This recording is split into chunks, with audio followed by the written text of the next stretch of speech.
What I'm holding in my hands right now might be one of the most craziest drops from Nike this year, because right here is the Nike Vomero 18. So you may be wondering, what is all the hype about the Nike Vomero 18 and why is it such a special shoe? Well, Nike have two main foams which they'll put one of the two into the shoe depending on the purpose for the shoe. Firstly, you've got the React X foam, which is put into the Daily Mile training shoes. Secondly, you've got the Zoom X foam, which is put into the harder effort shoes.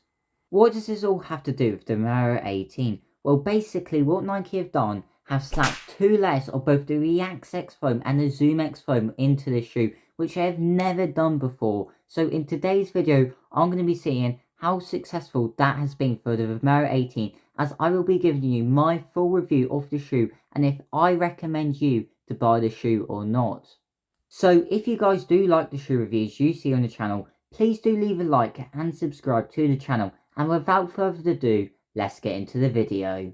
Firstly, let's look at the Vomero shoe line in itself. I'd been consistently picking many Nike shoes for many years now, and in particular I had purchased many Pegasus shoes. I've also had the latest model of the Pegasus 41. Now the Pegasus and the Vomero shoe line have the same purpose, being a daily mile trainer. What I mean by this is that you use the shoe to run those easy daily runs to get the mileage in. With my consistent purchases of Pegasus shoes, this naturally meant I had no need to add the Vomero shoe to my rotation, as the Pegasus was already fulfilling the purpose of the daily mile trainer. However, in the last few weeks, my Pegasus 41 has slowly started to die, which meant I needed a new daily mile shoe. Coincidentally, with the release of the Vomero 18 at the same time, I believe this was a sign to splash the cash on my first ever Vomero shoe. Now, with the Vomero 18 having a similar retail price to other daily mile trainers released by Nike, including the Pegasus 41 with a retail price of £135, this puts the shoe in the competitive market. So what does this shoe have to offer? Well, if you were to look at the design of the shoe, initially you would have thought a child created the shoe. As I stated earlier, Nike have stacked their two main foams, the React X and the Zoom X foam, one on top of each other. Now this may not sound like a sensible idea, and I can understand why you may think that. On first impressions, you may think that the two foams, the React X and Zoom X foam, will compete for space. But if we look at this concept from a different angle, where the two foams work together, then this may actually make this shoe the perfect daily trainer. You see, the shoe offers both durability and responsiveness of the React X foam with the soft and bouncy Zoom X foam. This means that the two foams can give the shoe its value for money for being able to last for many hundreds of miles whilst providing a comfortable ride, making this shoe ideal for the daily miles. Now, after looking at the foam contained in the Vomero 18 in detail, let's now look at my advantages and disadvantages of the shoe. After doing over 100 kilometers in these shoes, I can definitely give you a good insight into this shoe. My first advantage will be how comfortable the Vomero 18 is. For me, once you have broken the shoe in, the two foams do work quite well together, and you do get to feel the soft and responsiveness of the Zoom X foam. This for me makes the Vomero 18 feel quite smooth and comfortable on those daily mile runs, which is exactly what you want from this shoe with the purpose in mind. I've also used the Vomero 18 for long runs, which I quite enjoyed to use them for. With the React X foam as well, this made the Vomero 18 feel quite nice when I used them for long runs. But speaking of the React X foam, this brings me on to the second advantage for the shoe with the durability of the shoe. In previous Nike models, I have seen shoes which use the React X foam to have a longer shoe life compared to other Nike models. From research, I believe this will be the same for the Vomero 18. The shoe also has a durable outsole rubber with reinforced high wear zones for extended shoe life. It's good that the Vomero 18 has a long shoe life, with the shoe being able to last for many hundreds of kilometers. This is because you get your value for money and you won't need to replace the shoe so quickly. Now, with my advantages of the Vomero 18 out of the way, let's look at the disadvantages for the shoe. Now, my main concern for the Vomero 18 is the weight of the shoe. This shoe comes in at a staggering 325 grams, which is a whopping 25 grams heavier than the previous Vomero shoe, the Vomero 17. This for me can create a bulkier feel, and you can really notice this when you increase the pace from anything than an easier pace. This means the Vomero 18 is limited to only those daily miles, and I would not recommend the shoe for anything faster than your daily mile pace. I wouldn't use the shoe for tempo runs or speed workouts, as I believe the Vomero 18's primarily focus is on providing comfort rather than a bounce or spring. Moving on to my second disadvantage for the Vomero 18, and this will be the stack height of the shoe. The Vomero 18 with both the ReactX foam and ZoomX foam stacked on top of each other has created a 46mm stack height at the heel with a 36mm at the forefoot. All of this cushioning creates quite a tall stack height, which for me can be a little bit too overwhelming. I feel like at times the stack height could push my foot forwards, and rather than landing on the midsole of the foot, I felt like I was being pushed forwards onto my toes. However, progressively as I've run more and more miles in this shoe, I felt like the two foams adapt to work together, and I felt like the stack height has felt less of a problem. And those there are my two advantages and disadvantages for the Vomero 18. So let's move on to the business end of the video. As I've already stated, the Vomero 18's sole purpose is for daily miles. In this sector, the shoe does do pretty well with a comfortable and cushioned ride. However, if you were to increase the speed, then the weight of the Vomero 18 would be a problem. So this means the sole use for this shoe is for the daily miles and the daily miles alone. Now, I would recommend you to buy the Vomero 18 as it does work pretty well for its intended use for the daily mile trainer, but I would be patient with the shoe and give it the time needed to fully break the shoe in so you can feel both the benefits of the ReactX and ZoomX foam.